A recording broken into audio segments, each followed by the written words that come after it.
Hello दोस्तों, अभी आपके सामने जो ये क्वेश्चन है ये एसएससी सीजीएल 2023 के प्री एग्ज़ाम्स के हैं और ये 21 जुलाई 2023 की सभी शिफ्टों के क्वेश्चंस हैं जो कि किसी स्टूडेंट द्वारा पूछे गए हैं। तो मैंने सभी क्वेश्चंस एक ही वीडियो में डाले हैं, तो ये फॉर प्रैक्टिस है।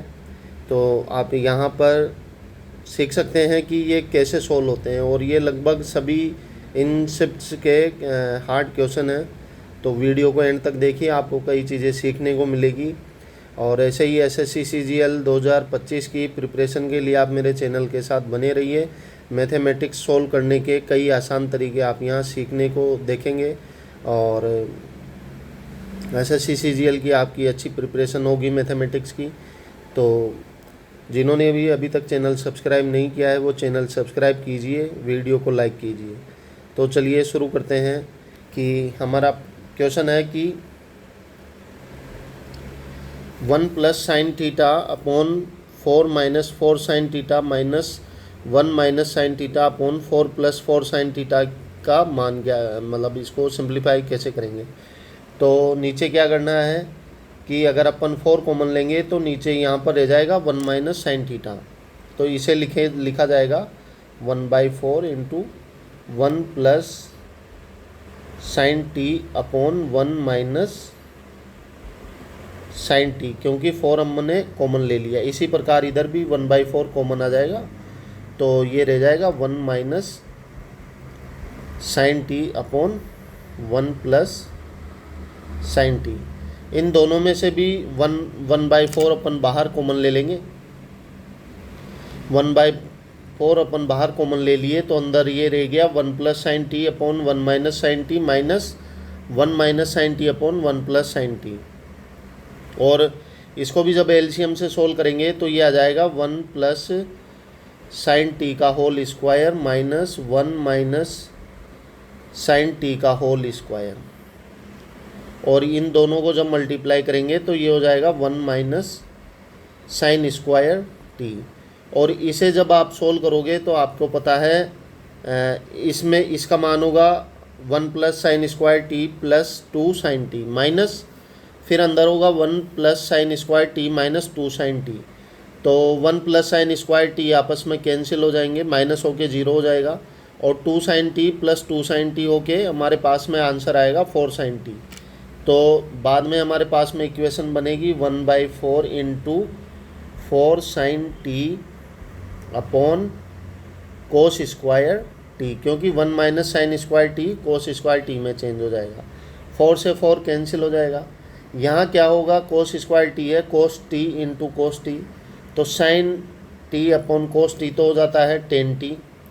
फिर नीचे जो को एक कोस टी रहेगा तो 1 अपॉन कोस टी को अपन लिख सकते हैं सेक टी। इस प्रकार 10 टी सेक टी हमारा आंसर हो जाएगा। अब ये क्वेश्चन है,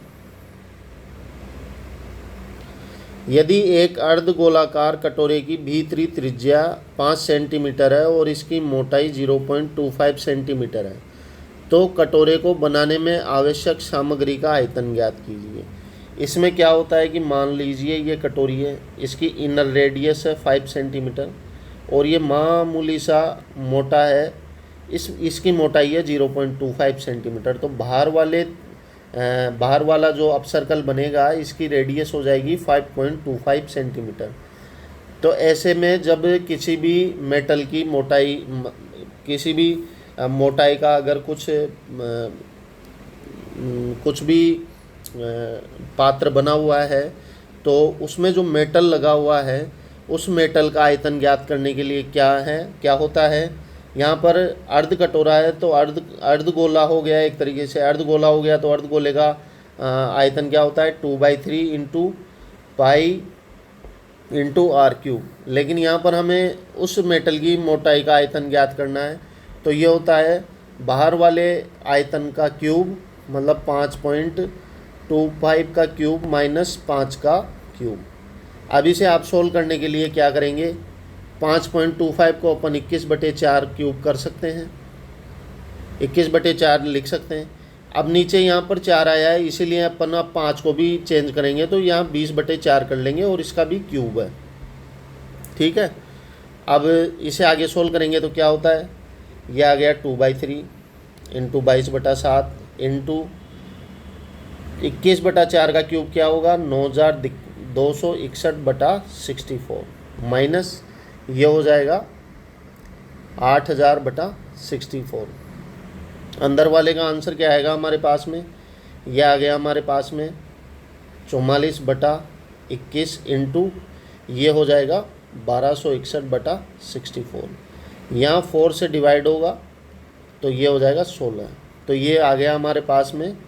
अब 11 को 1261 से मल्टीप्लाई करेंगे तो 11 एकम 11 शेष रहेगा हमारे पास में 11 इंटू 6 66 एंड 1 67, तो ये आ गया 7। अब रिमेनिंग रहा हमारे पास में 6, फिर 11 इंटू 2 22 एंड 6 28, तो ये आ गया 8 और रिमेनिंग रहा 2। 11 एंड 11 1 जा 11 एंड 2, तो ये आ गया 23 अपॉन 21 को आप जब 16 से मल्टीप्लाई करोगे आप, तो आपके पास में आंसर आएगा 336। अब आप 336 से आप ऊपर वाले को डिवाइड कीजिए,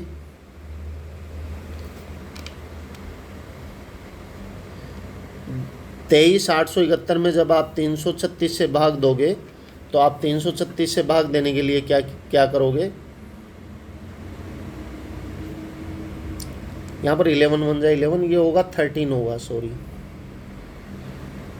अब इसे जब आप मल्टीप्लाई करोगे तो ये जाएगा, मैं एक बार फिर से काट रहा हूँ इसे, यह आया हमारे पास में 13,871/336 और 336 से जब डिवाइड करोगे तो पहले तो गया 1387 में 4 टाइम्स, तो ये 336 को 4 से मल्टीप्लाई करते हो तो आएगा आपके पास में 1344 और इसमें से माइनस करोगे आप तो आपके पास में आया रिमेनिंग 43 और 1 431 हो गया।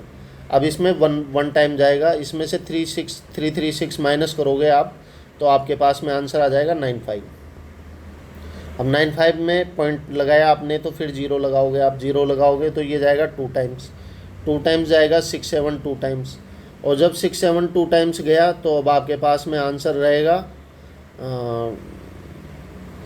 2, यहाँ से 28, तो जब इसमें से 700 में से 28 माइनस करोगे तभी आता है, मतलब यहाँ का तो 28 और 700 से कितना ज़्यादा है 250, तो 28 और 250 278 आपका अब रिमेनिंग रहा। अब फिर आप यहाँ पर जीरो लगाओगे, यहाँ पर 0 लगाओगे आप, तो 336 से जब आप डिवाइड करोगे तो 8 टाइम्स जाता है। ऐसे तो आगे जाता ही रहेगा, लेकिन हमारे पास ऑप्शन में 41.28 आ रहा है। वैसे तो आप जब सोल्व कर रहे हो और ऑप्शन देख रहे हो, अगर 41 आपका आंसर आ गया और 41 ऑप्शन में एक ही जगह है तो आगे सोल्व करने की भी ज़रूरत नहीं है। आप समय बचाने के लिए डायरेक्ट इसे ऑप्शन चूज करके आगे बढ़ सकते हैं। अब देखते हैं नेक्स्ट क्वेश्चन। यदि एक निश्चित राशि 3 वर्ष के लिए साधारण ब्याज पर x% प्रतिवर्ष की रूप से प्रतिवर्ष पर उधार दी जाती है, इसके बजाय यदि राशि y अधिक वर्षों के लिए, मतलब पहले 3 वर्ष के लिए दे रहा था, अब 3 + y अधिक वर्षों के लिए ये उसी राशि को साधारण ब्याज पर दे रहा है, और इस बार साधारण ब्याज की रेट है 3x%। तो साधारण ब्याज पहले के ब्याज का 7 गुना होता है, तो y का मान क्या होगा। अब इस केस में क्या होता है, पहले वर्ष इसे कितना ब्याज मिला, मान लो इसे अपन टाइम और इंटरेस्ट रेट को मल्टीप्लाई करते हैं तो ये इसे ब्याज मिला 3x, लेकिन 3x मिला है और 3x जब मिला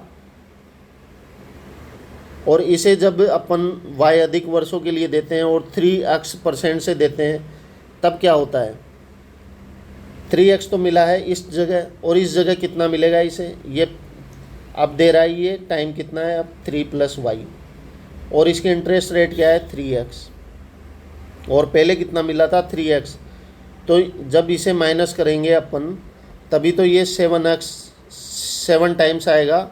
जो पहले ब्याज मिला था 3x, तो 3x का 7 गुना, ये बता रहा है ना आपको कि 3 वर्ष के लिए साधारण ब्याज पर जो राशि दी जाती है मतलब उसे पहले वर्ष ब्याज मिला 3x, और इसके बाद जब समय की संख्या y अधिक वर्ष बढ़ा दी गई और साधारण ब्याज की रेट इतनी हो गई, तो साधारण ब्याज पहले के ब्याज का 7 गुना, पहले का ब्याज कितना था 3x, तो इसका 7 गुना, और पहले के ब्याज का 7 गुना होता है, मतलब इसमें से आप 3x माइनस करेंगे। और जब आप 3x माइनस करेंगे तब आप देखते हैं आपके पास में क्या आता है।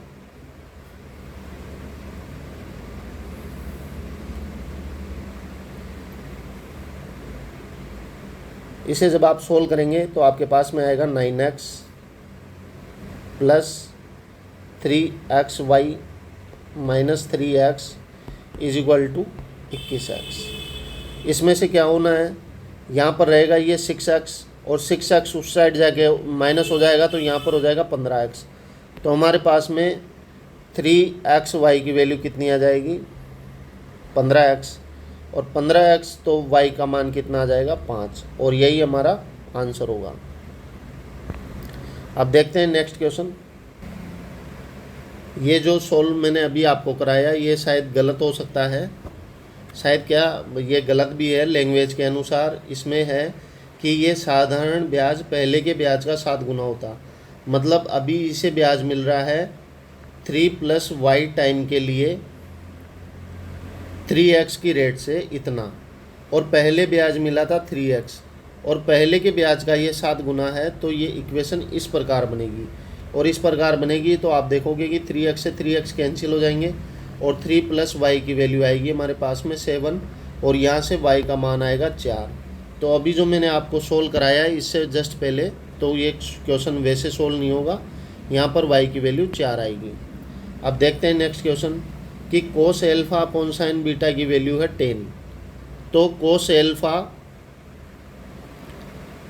अपॉन कोस बीटा की वैल्यू है 11, तो कोस स्क्वायर बीटा का मान क्या होगा। इसमें आप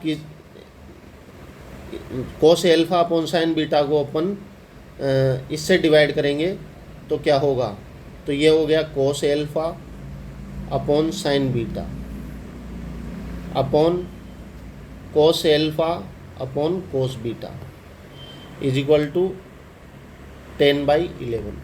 कोस एल्फा से कोस एल्फा कैंसिल हो गया, तो हमारे पास में क्या बचा, cos beta upon sine beta is equal to 10/11, मतलब कोट बीटा की वैल्यू हो गई। कोट बीटा मतलब आधार बटा लंब।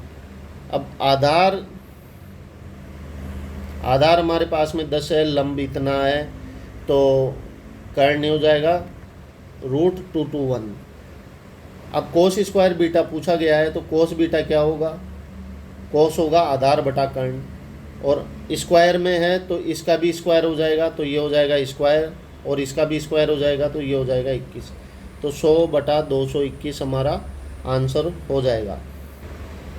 अब इस क्वेश्चन में क्या करना है, इस क्वेश्चन में है कि x² - 1/x² की वैल्यू दी हुई है, तो जब इसका स्क्वायर करेंगे हम तो ये आ जाएगा x4 + 1/x4 -2, क्योंकि इन -2 इंटू इन दोनों को गुणा करेंगे तो इनकी वैल्यू हो जाएगी 1, और जब इसका स्क्वायर करेंगे तो ये हो जाएगा 4 × 4 = 16, और 16 को 6 से मल्टीप्लाई करेंगे तो 96।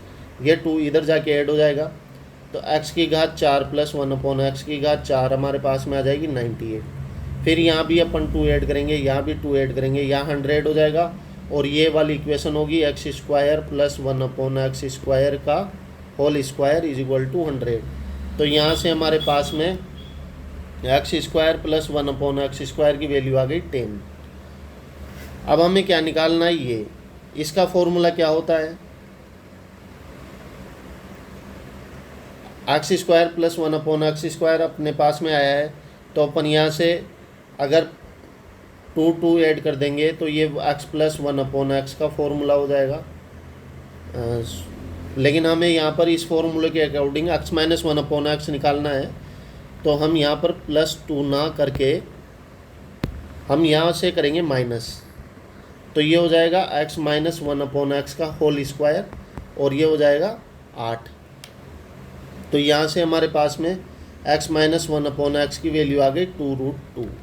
अगर x - 1/x की वैल्यू है 2√2, तो यहाँ पर मैं लिख देता हूँ x माइनस 1/x है 2√2 और एक्स स्क्वायर प्लस 1/x² हमारे पास में आया था 10।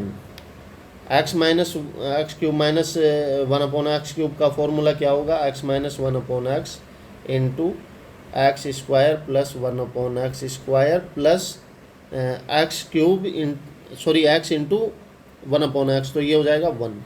अब यहाँ पर आप वैल्यू रख के सोल्व कर सकते हैं। तो ये हो गया 2√2 इंटू अंदर हो जाएगा 10 प्लस 1, तो 11 इंटू 2√2, तो 22√2 आपका आंसर हो जाएगा। यहाँ क्वेश्चन है कि एक इनलेट पाइप एक खाली टैंक को 4.5 घंटे में भर सकता है, 1/2 को 1.5 ले सकते हैं। तो इसे अपन क्या करेंगे, इसे अपन 9/2 के रूप में भी लिख सकते हैं। और ये एक आउटलेट पाइप है, ये 7 से ही 1/5 घंटे में खाली कर सकता है, इसे अपन 36/5 भी लिख सकते हैं। फिर टैंक शुरू में खाली है और इनलेट पाइप से शुरू करके दोनों पाइप को बारी बारी से 1-1 घंटे के लिए खोला जाता है जब तक कि टैंक पूरी तरह से भर ना जाए। तो टैंक कितने घंटे में भर जाएगा, तो इसका एलसीएम लेंगे हम। ये इन आउटलेट है इसलिए इसका माइनस लेंगे अपन, तो इसका एलसीएम लेंगे अपन, तो 36 आएगा। और 36 आएगा तो इससे जब 9/2 से आप डिवाइड करोगे तो ये आएगा 8, इसकी ये इफ़िशियंसी 8 टाइम्स आएगी और इसकी आएगी 5 टाइम्स, मतलब इसकी इफ़िशियंसी हो गई 8 और इसकी हो गई -5। और ये दोनों मिलकर पहले इसे खोला फिर इसे खोला, तो इन्होंने 2 घंटे में कितना भरा, 8 - 5 3 इकाई। अब वैसे तो आप कंफ्यूज हो गए कि अगर 3 का भाग इसमें देंगे तो 12 बार जा रहा है और 12 × 2 24 दिन आपका आंसर हो जाना चाहिए, लेकिन ये गलत होता है। यहाँ क्या करना है, हमेशा इस बारे में एक चीज़ ध्यान में रखिए कि जब भी आउटलेट पाइप जो है लास्ट में अगर 1 बाय 1 खोला जा रहा है, उस कंडीशन में अगर आउटलेट पाइप की जो इफ़िशियंसी होती है आप उसे इसमें से माइनस कीजिए, तो आपका कितना आंसर आया, 31। अब आप देखिए कि 3 से इन दोनों की टोटल इफ़िशियंसी 2 घंटे की कितनी थी, 3। तो 31 से नीचे जस्ट आप ये देखिए कि 3 से कितनी बार ये पूरा कंप्लीट डिवाइड हो रहा है, तो ये हो रहा है 10 टाइम्स 30 के लिए। तो 10 टाइम्स मतलब 20 दिन तो इन्होंने 1 बाय 1 करके काम किया, और 20 दिन इन्होंने 1 बाय 1 काम किया, तब काम अपने पास में कितना हो चुका है, 30। अब बचा हुआ कितना है, 6। और जब 20 दिन के बाद में वापस 21वें दिन कौन आएगा, इनलेट पाइप जिससे अपन पानी भर रहे हैं, ये वाला, इसकी इफ़िशियंसी है 8। अगर सिर्फ 6 यूनिट बचा है तो ये 6/8 से मतलब 6/8 टाइम्स में भर देगा, मतलब 3/4 घंटे में ये भर देगा। तो 20 से ही 3/4 आपका आंसर हो जाएगा। अब देखिए क्वेश्चन की 2a - 5/a - 4b - 5/b + 6c + 5/c = 0 है, तो इसका मान ज्ञात कीजिए। अब इसे सोल्व कीजिए आप। तो ये अगर अपन इसे 2a - 5/a को कैसे लिख सकते हैं, 2a/a - 5/a। इसी प्रकार बाकी को भी लिख सकते हैं, इसे लेके 4b/b, फिर इधर माइनस है और अंदर भी माइनस में है तो अंदर वाला प्लस हो जाएगा, ये आ जाएगा 5/b plus 6c/c plus 5/c। अब यहाँ a से a डिवाइड हो जाएगा तो ये वैल्यू अपने पास में रहेगी, 2 - 5/a माइनस